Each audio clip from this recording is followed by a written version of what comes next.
He outplayed Aaron Rodgers. He walked off Joe Burrow. He survived the worst offensive line in the NFL and still found ways to win.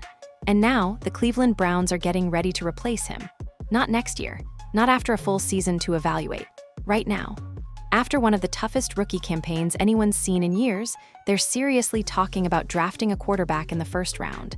It sounds insane, but this isn't just some wild draft rumor floating around online. The information is coming straight from inside the Browns organization. A trusted ESPN reporter, someone who covers the team daily, just broke a story so wild it could destroy everything Shedeur Sanders has been building. But here's the twist. This might not be about performance. It might not even be about football, because behind the scenes in Cleveland, there's a quiet war happening. A battle between the people who didn't want Shedeur in the first place, and the owner who forced him onto their draft board. And now, some of those same people are leaking stories to lay the groundwork for his exit before his NFL career even properly starts. They never wanted him, they don't believe in him, and now they're trying to prove he was a mistake, all while pretending it's about team needs. If you think that's dramatic, just wait. Because what's happening behind closed doors in Cleveland isn't just bad front office management. It's straight-up sabotage. And Shedeur Sanders might be the latest young talent caught in the crossfire. It started with a single article, one most fans might have quickly scrolled past until they noticed the name behind it. This wasn't from an outsider guessing at draft outcomes. The piece came from an ESPN reporter who's embedded with the Cleveland Browns organization. Someone with inside access to coaches, decision-makers, and even the front office itself. The headline was simple enough. The Browns need to address their long-term quarterback situation. But hidden within that sentence was something far more explosive, because the implication wasn't subtle at all. According to the report, despite everything Shedeur Sanders had done in the last month of the regular season, despite carrying one of the worst supporting casts in the league and still producing wins, the Browns were planning for life after him. Not next year. Not as a contingency in case he regressed. Now, with the 6th overall pick, the report claimed Cleveland was considering drafting a new quarterback. On the surface, you could brush it off as just another offseason headline. Teams evaluate every position constantly. Quarterback rumors are part of the game, but this was different. This wasn't speculation bouncing around message boards or Twitter.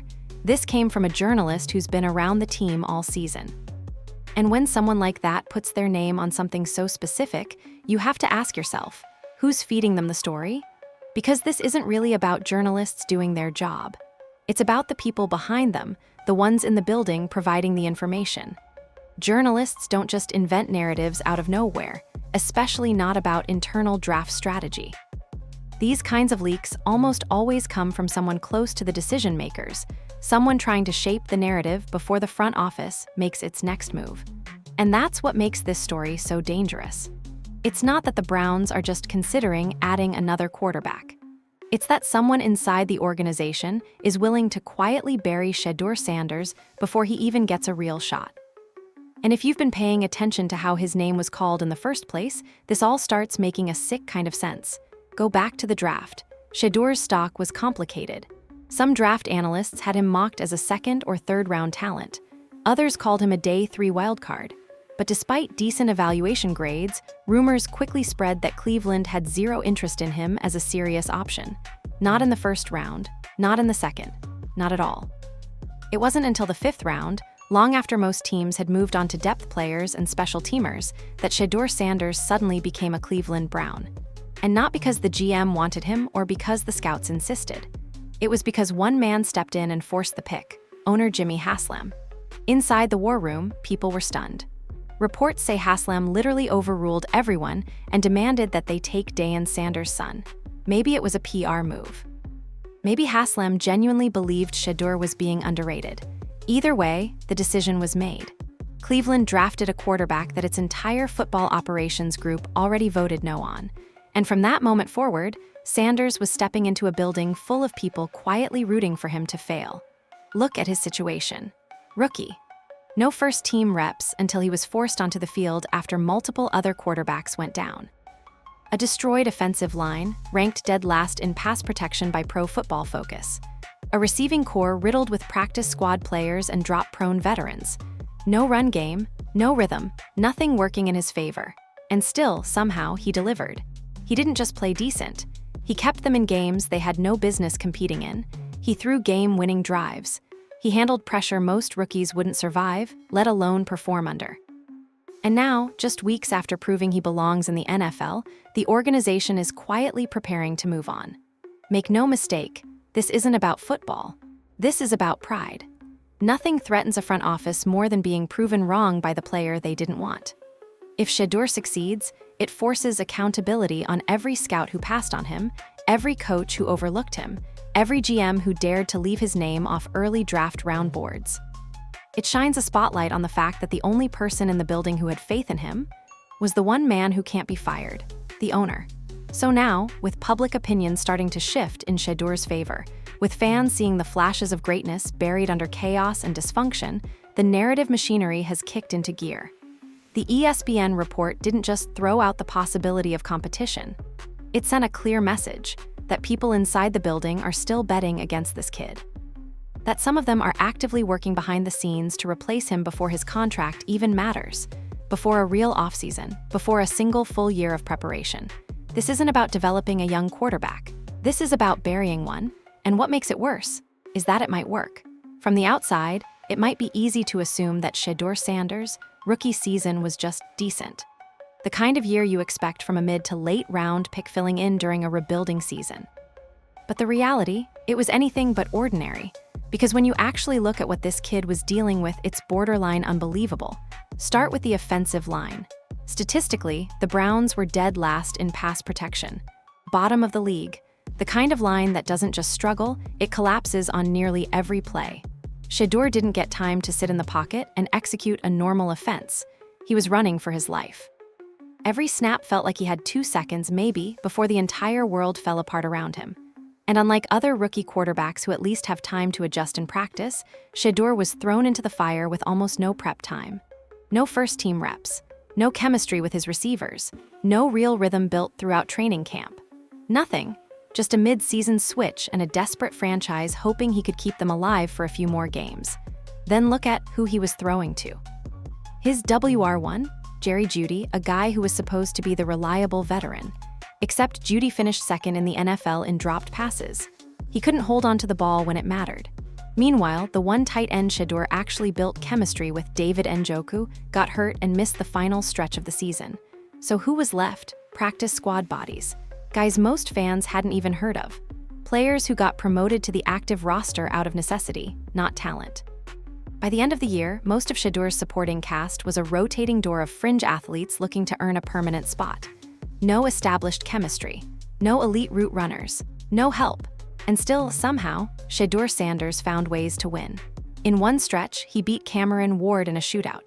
Then he dismantled the Steelers in a game no one thought they'd win. And the moment people really started paying attention, that walk-off drive against Joe Burrow. With under 2 minutes left and 64 yards to go, Shedeur didn't blink. He controlled the drive from start to finish, hit the intermediate throws, took the checkdowns when necessary, managed the clock, walked them straight into field goal range. Ball game, that's not luck. That's not a quarterback just managing the game. That's composure. That's high-level football intelligence. That's the kind of moment where a front office is supposed to say, okay, we've got something here. Every single analyst would have given him a pass if he had tanked. No protection, no weapons, no experience. That's a recipe for disaster. Most rookies in that position don't make it out of the season with their confidence intact. Some never recover. But Shedeur didn't only survive, he competed. And not just against bad teams or soft defenses. He stared down top-tier competition and showed he belongs at this level. And what does the front office say in response? We're still evaluating. That's what the ESPN article boiled down to. Apparently, despite everything he's shown, the toughness, the intelligence, the decision-making, there's still uncertainty inside the building about whether or not he's the future. Let's just be honest. That's not football talk. That's office politics. That's not about tape or talent. That's about egos. The only reason they're calling his performance inconclusive is because acknowledging what he did would mean admitting they were wrong. That passing on him in the first 4 rounds was a mistake. That letting the owner override their decision was actually the right call. And maybe most painfully of all, that their own process, their own scouting departments, their own draft boards weren't just flawed. They were exposed. So instead of doing the obvious thing, admitting they hit on a fifth-round quarterback, they're creating questions where there are none. They're muddying the waters deliberately. They're floating enough doubt to give themselves an out if they want to pull the plug and hit reset. Because if they say, "We're not sure he's the guy," they never have to admit that they missed what's been right in front of them all year. But anyone who watched the games, really watched, knows what's going on. This wasn't a rookie season full of failure. It was a rookie season full of fight. Shedeur Sanders proved that he can hang with the best in the league, not in ideal conditions, not with elite talent, but in absolute chaos. And if Cleveland can't see that, the problem isn't the quarterback. It's the people evaluating him. The truth is, this was never about performance. From the moment Shedeur Sanders was drafted, there were people in the Browns building who never wanted him there. Scouts, analysts, coaches, executives. He represented something they didn't co-sign, didn't approve, and more than anything, didn't control. Because the way Shedeur landed in Cleveland was anything but ordinary. Most players come into the league after months of scouting, internal debates, war room discussions, and thousands of hours of tape breakdowns. When a team drafts a player, it's usually the result of a long, data-driven consensus. But with Shedeur, none of that really mattered. Because when draft day came around and the Browns reached the fifth round, something happened that instantly changed the course of his career.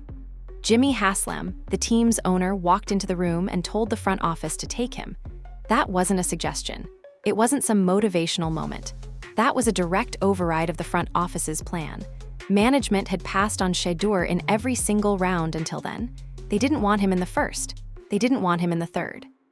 He wasn't even on their shortlist by the fourth. By all accounts, Cleveland had already moved on. But Haslam wasn't letting him fall any further. Some thought it was for publicity. After all, drafting day in Sanders' son makes headlines, makes noise. And for a franchise that spent the last 2 decades being a meme, getting some good PR, especially involving one of college football's biggest names, isn't nothing. But others, including Haslam himself, genuinely believed Shedeur was being overlooked, that the talent was there and the media circus was clouding the real story. Either way, the result was the same. The Browns drafted a quarterback their football operations department didn't believe in, and in the NFL, that doesn't just go away. Because when an owner makes a pick the rest of his staff disagrees with, people take that personally. Now you have scouts who feel overruled, coaches who feel handcuffed, executives who feel like the process they built, the one they're paid to execute, was publicly ignored. And what that creates is resentment, not to the media, not to the fans, but quietly. Behind closed doors, in meeting rooms, in practice fields. From day one, Shedeur wasn't just trying to prove himself on the field. He was walking into a building full of people secretly hoping he'd fail, not because they hated the kid, but because they wanted to protect their pride. If Shedeur succeeded, it would expose everything they stood behind. Their evaluations, their draft orders, their football logic, all of it wrong. The one person who believed in Shedeur wasn't a scout or analyst or offensive coordinator. It was the guy writing the checks, and that threatened everything. You want to know why the Browns are leaking stories to major outlets? Why ESPN is publishing quotes suggesting they should take another quarterback? It's not because Shedeur hasn't earned a look. It's because someone, maybe multiple people, in that front office are terrified of being wrong publicly. And instead of getting behind the player, they're trying to get ahead of the narrative. If he struggles, they win. They get to say, "See, we told you." If he succeeds, they lose power. So the only solution in their eyes is to shift the conversation before that outcome happens. Start planting seeds. Start hinting at inconsistency. Start floating phrases like, "We're still evaluating." And worst of all, leak just enough of a quarterback rumor to give the team an excuse to pivot, even if it sets them back years. Because for some people in positions of power, being right matters more than being successful. And that's where this entire situation starts to go from frustrating to dangerous. Shedeur isn't just up against the defensive lines trying to sack him. He's up against internal politics, quiet rivalries, career agendas. He's not just trying to develop into a starting quarterback. He's fighting against a machine that never wanted him in the first place. And now, even after everything he's shown, the poise, the toughness, the command, the people in charge are still whispering to the media that he's not our guy. That's not analysis. That's sabotage. But what happens next might be even worse than the politics.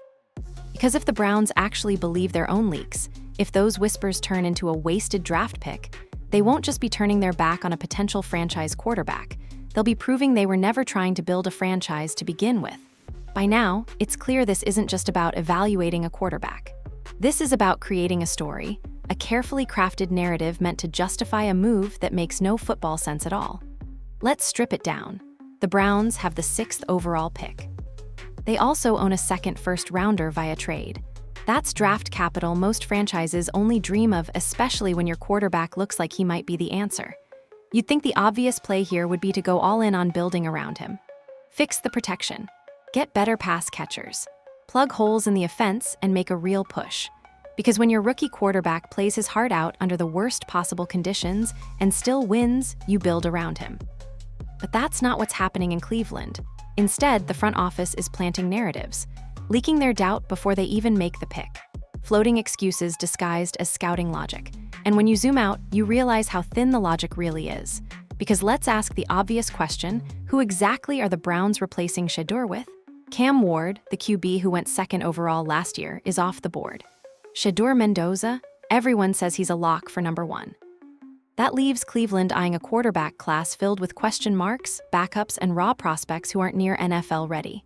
Guys like Ty Simpson, who just folded against Michigan under bright lights. Dante Moore, who may not even declare. There's no clear QB3 in this draft, no guaranteed star, no can't-miss talent. So if Cleveland reaches and takes a quarterback at 6, they're not making a smart, forward-thinking move. They're panicking. They're reacting out of pride. And even worse, they're ignoring a chance to fix the real problems, the offensive line and the wide receiver room. That's not strategy. That's sabotage.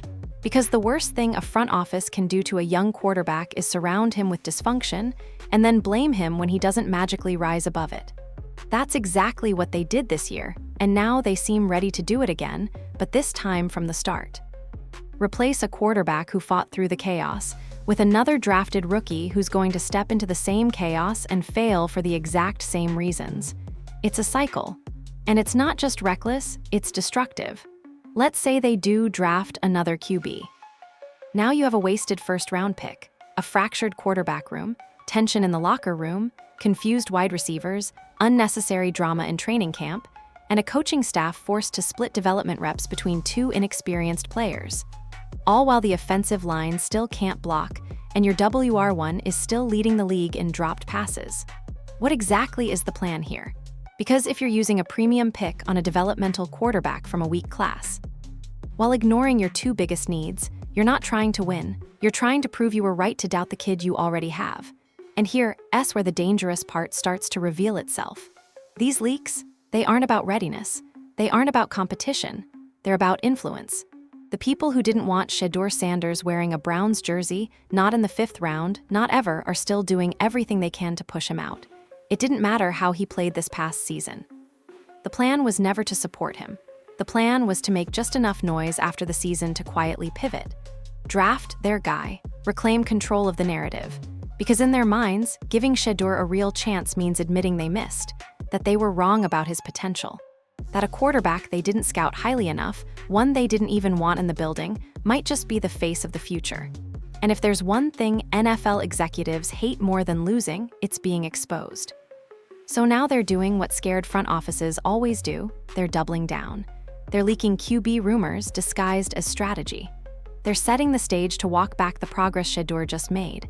And if they go through with it, if they actually trample over a promising rookie season to reach for another arm, they won't just ruin one quarterback's development.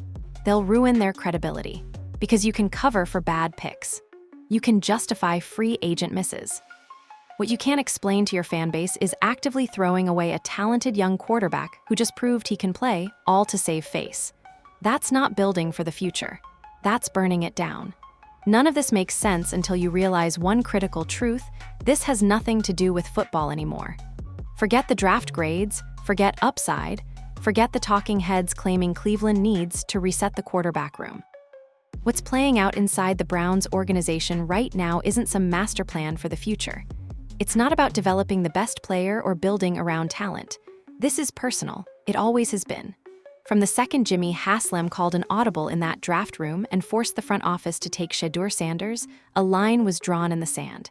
It was no longer about football evaluation. It was about power and ego and proving who really runs this team. Because when a front office gets overruled, especially in public, especially in the fifth round when egos are already fragile, the people who feel embarrassed don't just forget. They wait, they bide their time. And the moment they see a window to say, "I told you so," they sprint through it like it's fourth and inches with the season on the line. Now that window has arrived. And they're not even trying to be subtle about it. Let's be blunt, the Browns don't have a quarterback problem. What they have is a pride problem. An identity crisis. A group of decision makers caught in a storm of their own making and too proud to admit that the rookie they didn't want just might be the future of their franchise. And instead of doing what every successful organization does, admitting a mistake, adjusting, and building around what's working, they're doubling back. Scrambling to rewrite the story before it's too late. Because if Shedeur Sanders turns into a legitimate franchise quarterback, let's talk about what happens next. The narrative instantly changes. The timeline of the rebuild resets. The fans start asking questions, not about Shedeur, but about the ones who didn't believe in him. The media stops criticizing the owner and starts wondering why the people inside the war room couldn't see what the world is now seeing on Sundays. And there it is, accountability. That's what they're trying to avoid. That's the real threat to the front office. So instead of facing it, they're doing what insecure leadership always does, rewriting the story. They'll pretend their hands are tied. They'll point to draft boards and evaluate best player available. They'll use vague language like, "We're exploring all options," or "We want to bring in competition," or "We're just trying to build depth." But no one's fooled. Because if this were about building, they'd use that 6th overall pick to get Shedeur protection, give him a #1 receiver, bolster the offense around him. Instead, they want to bring in another quarterback with lower talent, yet enough new energy to reset the narrative and push Shedeur aside quietly, without ever having to admit they were wrong. It's the kind of move that looks subtle on paper, but in reality, it burns everything to the ground. You don't foster development by replacing potential. You don't build trust by drafting over a guy who just saved your season. And you definitely don't build a winning culture by turning every decision into a power struggle between the front office and the owner. But this isn't about building culture. This is about control. It's about pride. Because the moment Haslam said, "I want that quarterback," it didn't matter what Shedeur did. He could have thrown for 5,000 yards. He could have won Offensive Rookie of the Year. It wouldn't have mattered. Because for some people in that building, his presence alone is a reminder that their judgment wasn't the one that counted. And that kind of reminder, it sticks. So now they're making their move, quietly, leaking just enough to get the idea out there, stirring up just enough noise to plant a seed of doubt in the fan base, giving themselves cover in case they replace him, even if replacing him makes absolutely no sense based on what's actually happening on the field. This isn't strategy, it's politics. And if you're wondering where it ends, just look at how it always plays out. They'll bring in their guy, throw him behind the same broken offensive line, hand him the same drop-prone receivers, watch the same problems unfold. And when that doesn't work either, they'll go back to the drawing board again and wonder why Cleveland still can't find its franchise quarterback. Only this time, the damage will already be done. Because you don't just bench a quarterback like Shedeur Sanders without sending a message to the locker room, to the fans, and to the league. And that message is clear. We care more about being right than doing what's right.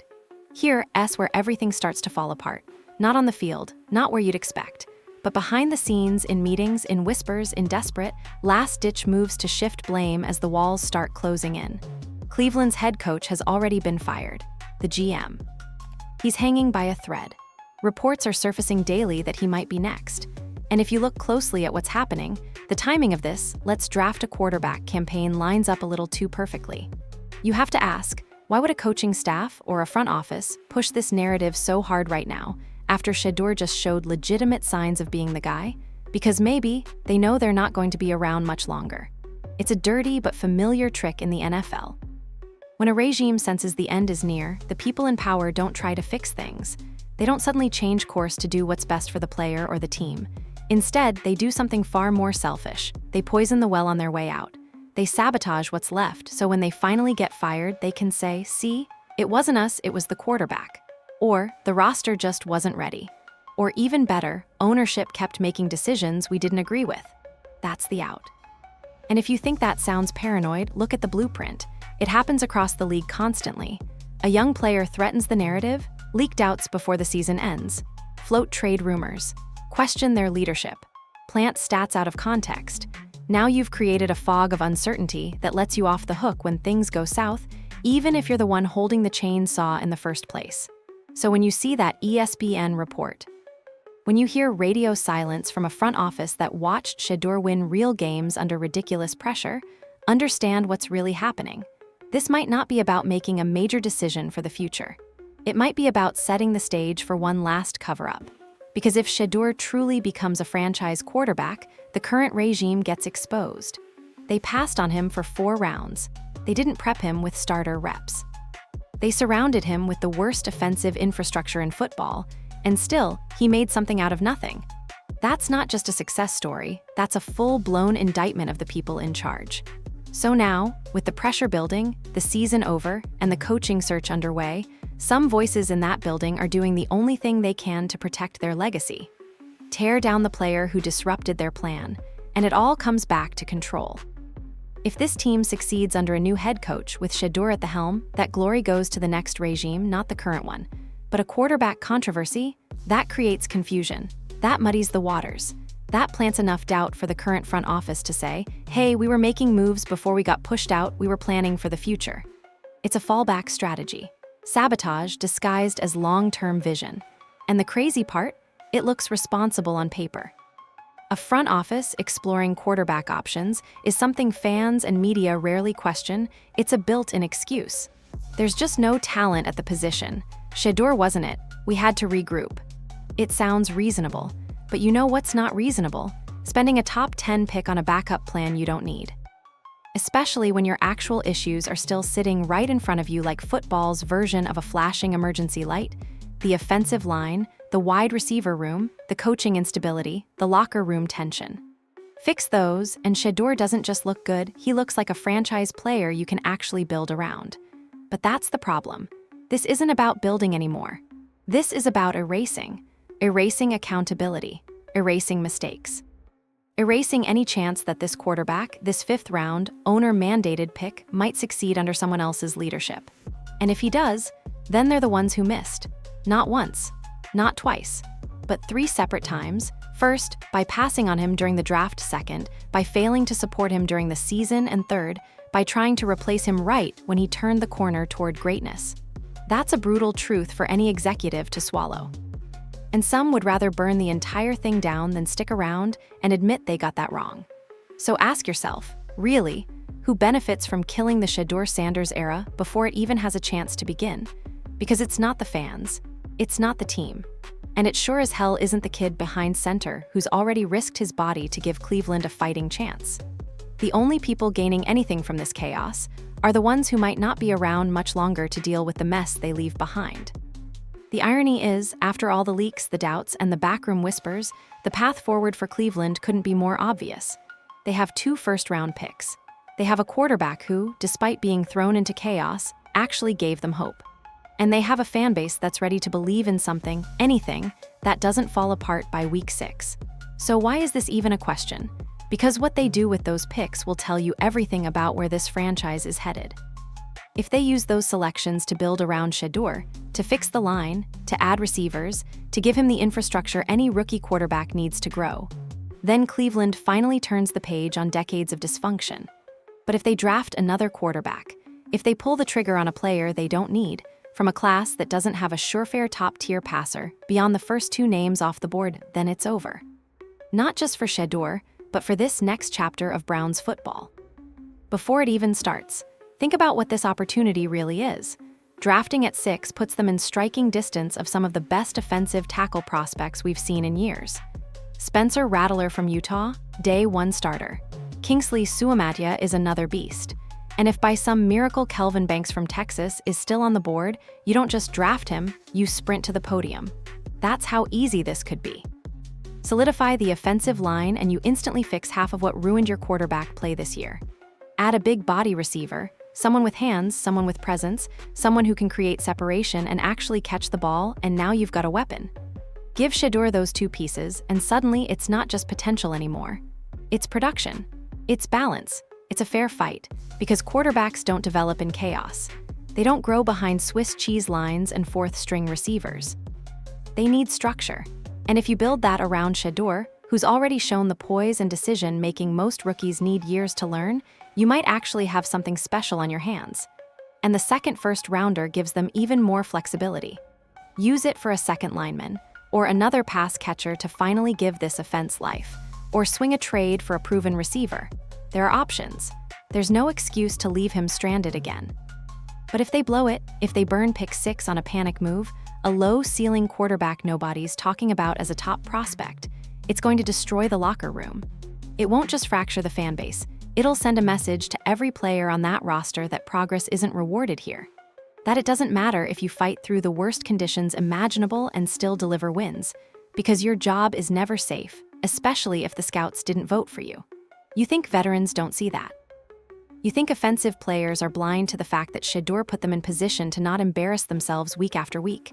Drafting over him would light a fuse that doesn't get put out, it just burns until it explodes. And beyond all the X's and O's, here's what it really comes down to: principle. You don't draft a guy, hand him nothing, throw him into the fire, watch him survive, and then pretend that wasn't good enough. You don't punish resilience, you build on it. The Browns have seen dozens of quarterbacks walk through that door and flame out. Some were busts, some were never given a chance. Some were broken before they ever stepped on the field. Shedeur is different. He didn't flame out. He rose without help, without excuses, without spotlight. That's rare, and it means something, but only if the team lets it. Because sometimes an NFL franchise finds itself at a crossroads, not between two players, but between two mindsets. Do you keep doing the same thing over and over, spinning the wheel, drafting quarterback after quarterback, throwing them into the fire without giving them a way out? Or do you recognize a survivor when you see one, and finally start building like you actually want to win? Right now, the Browns have their answer. What they decide to do next will show the world if they're ready to admit it, or if they're still too proud to get out of their own way. There's been one name hanging over all of this, the name nobody wants to talk about out loud, but one that still controls the Browns' future more than any draft pick ever will. Deshaun Watson. Because if you're wondering who Shedeur Sanders is really fighting for his shot against, it's not a rookie prospect coming in from Alabama or a developmental QB from Oregon. It's the guy sitting on the depth chart collecting the biggest guaranteed contract in NFL history. Even though he hasn't done a thing to earn it in Cleveland, let's be real. Deshaun Watson is still on this roster for one reason and one reason only: his fully guaranteed $230 million deal, a mistake the Browns are still choking on every single day. The front office knows it. The head coach knew it. Even Haslam, the owner who greenlit that contract, has started to admit publicly it might not have been worth it. And if you look at Watson's time in Cleveland, how can anyone argue otherwise? Since arriving, he's been either injured, ineffective, or borderline invisible. He tore his Achilles. Before the injury, he was already struggling, missing throws, looking slower, making worse decisions. The flashes he showed in Houston feel like a lifetime ago. Even before he landed in Cleveland, his off-field issues already cast a dark cloud over his future. And let's not ignore that reality, because it still shapes how the league and even teammates view him. So when the media starts asking questions like, who's the Browns' real starter next year? Let's not pretend this is an open competition. We all know the truth. If it came down to performance and leadership, Shedeur wins. Hands down. But Watson gets talked about like he's still in the picture because of the one thing that has nothing to do with ability: money. In the NFL, a contract like his guarantees leverage. Ownership has to keep him in the conversation. They can't just cut him, not without eating a mountain of dead cap space. They can't trade him, not unless they find someone willing to take on what's arguably the worst contract in the league. So instead of treating him like the backup he's become, they keep the door open. They let the media speculate. They float the idea that he might compete or return to form. But let's be honest. Nobody really believes that anymore. Inside the building, that QB room is only big enough for one future. And that future is Deshaun Watson. Because while he's nursing another injury, Shedeur is out there taking hits, fighting through blown protections, and keeping the team afloat. Watson might be the highest paid, but Shedeur is the one earning respect. Still, that contract sits like a weight on the franchise's neck. And this is what makes the rumors about drafting another quarterback so ridiculous. They're already carrying one massive investment at the position in Watson. Now, you want to add another rookie first-rounder into that chaos. That's 3 quarterbacks holding starter-level expectations in one locker room, and all while ignoring the actual reason none of them could succeed. The offensive line is broken, the receiver room is unreliable, and the offense has zero identity. This isn't how winning franchises operate. This is how you keep replaying your own worst mistakes. And if you're Shedeur Sanders, you're sitting in the middle of it all, watching as the guy who's barely played in 2 seasons still gets treated like a possible savior, while you're viewed as temporary, expendable, and replaceable. But here's the thing Watson doesn't have anymore, and Shedeur does. Time. Watson is on the downward slope. His body's breaking down. His game is fading. His off-field legacy has already taken hits it'll likely never recover from. Shedeur, on the other hand, is rising. Every ounce of growth is ahead of him. He's already shown flashes of everything it takes to lead a franchise: poise, vision, accuracy, toughness, and most importantly, accountability. And if the Browns want to get ahead of the curve, the move is obvious. You move on emotionally from Watson now, even if financially you're stuck for another year or 2. You accept that what's done is done. You let the contract sit on the books and stop pretending it has to dictate the future. Because holding on to the ghost of Watson doesn't bring anything back. And once you do that, the picture becomes crystal clear. You don't draft another quarterback. You build around the one you already have, because Shedeur isn't just a better value. He's a better fit for everything Cleveland says it wants to be: tough, resilient, unshakable in the spotlight, and ready to do things differently. He's what Deshaun Watson used to be. And if the Browns don't realize that soon, they're going to lose the only quarterback on their roster who still has something you can't teach in practice: belief. If the Browns actually go through with this, if they walk onto that draft stage and select another quarterback with the 6th overall pick, it's over. Not just for Shedeur Sanders, for the entire direction of this franchise. Because drafting over your young quarterback isn't just a personnel decision. It's a declaration. It tells the locker room you don't actually believe in performance. It tells your fans that everything they just watched, the game-winning drives, the gutsy throws, the flashes of leadership, meant nothing. It tells your future free agents, your assistants, your rookies coming in next season, that even if you overachieve and do everything right, you're still disposable. You don't just lose one player when you do that. You destroy trust across the board. And the worst part, it sets off a chain reaction that doesn't stop. Start here. If a new QB walks in at 6 overall, just by virtue of where he was drafted, he's automatically given priority in reps, in public perception, in narrative. No matter what the coaches say, no matter what they promise Shedeur, the media spin begins immediately. There's a new chosen one. And with Deshaun Watson still technically on the roster, that means 3 quarterbacks, none of them cemented, all fighting through noise the coaching staff can't even hope to contain. Good luck building chemistry in that mess. Now imagine that rookie struggles, and he will. Because no rookie thrives behind the worst pass-blocking line in the NFL, throwing to guys who were on the practice squad 3 weeks ago. So now you're back in the same position. The offense stalls. The fans are back on edge. The pressure returns. The staff panics. You bench the rookie. Maybe you throw Watson in one more time before his body fully gives out. And where is Shedeur? Watching a story play out that was never about performance in the first place, only politics. If that sounds chaotic, it is. Because it's exactly what Cleveland has been doing for the last 20 years. It's what's turned promising QBs into punchlines. It's what made this team a revolving door of almost good enough rosters. It's what's killed career after career before it even had a chance to breathe. And here's where things get really ugly. You think Shedeur Sanders sticks around and just takes it? After all that? After surviving one of the most brutal rookie slates in the league, earning wins, earning the trust of the few vets around him, just to get undermined before his second camp? No chance. He's gone. Whether it's a trade request, a forced move through media pressure, or simply a slow fade holdout that forces Cleveland's hand, you lose him. Period. And you don't just lose a player. You lose your best shot at turning the corner. You lose a quarterback who won over fans without asking for excuses. A guy who didn't come in with demands, who didn't bring drama, who didn't point fingers at the GM when things broke down. He just lined up and fought until the clock hit 0. That's rare. That's gold in a league full of divas and headlines. And Cleveland, a city built on grit, deserves a quarterback that reflects that. So if they let ego kill this moment, don't expect a bounce-back season. Expect something far worse. Expect a locker room divided, an offense that stays broken, a fan base that finally checks out for real. Because for years, Browns fans have endured the losing. The fall starts. The draftees who never panned out. What they haven't tolerated and won't is watching the organization willfully destroy one of the first young players in years who actually gave them hope. This wouldn't just be a mistake, it would be a betrayal. And once you earn the reputation of being the franchise that drafts quarterbacks only to bury them alive in dysfunction and denial, good luck signing the next one. Good luck convincing receivers to come catch passes from whoever's left. Good luck selling anyone on culture or progress or potential. Because all of that gets erased the moment you send a clear message. We still don't know what we're doing. And if the Browns can't admit they have their guy after everything Shedeur Sanders just did, then maybe they never will.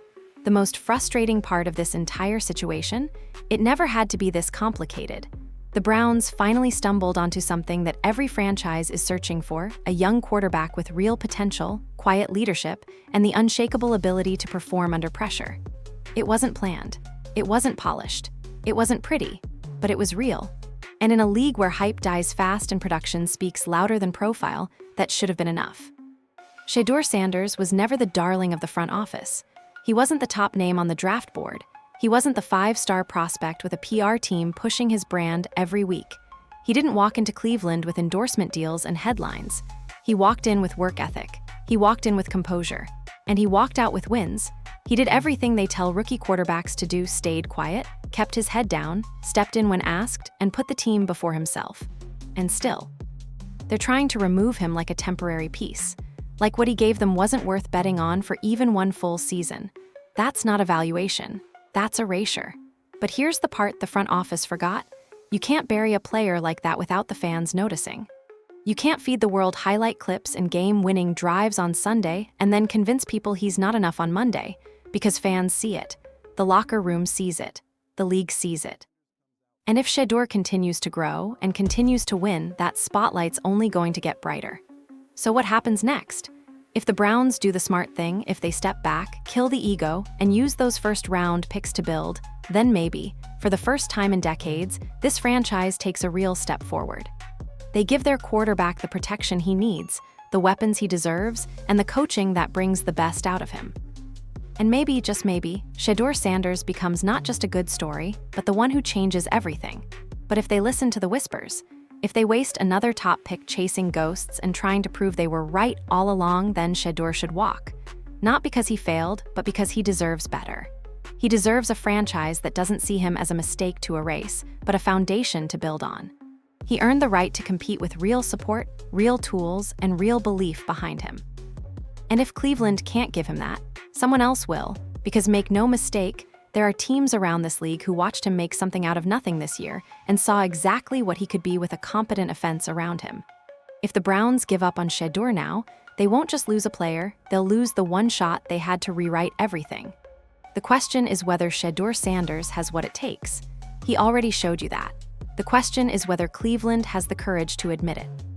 Because if they do draft another quarterback, if they burn it all down to save a few egos, Shedeur should ask for a trade, pack his bags, and never look back. Not out of fear, but out of self-respect. Because staying loyal to a system that's built to sabotage you, that's not noble. That's career suicide. And Shedeur Sanders, he's too smart and too talented for that. What do you think? Is Cleveland really about to throw away their future? Is Shedeur Sanders being set up? Or does the next chapter belong to him? Drop your thoughts in the comments. And if you believe Shedeur deserves a real shot, hit that subscribe button so you don't miss what happens next. Because trust me, this story is just getting started.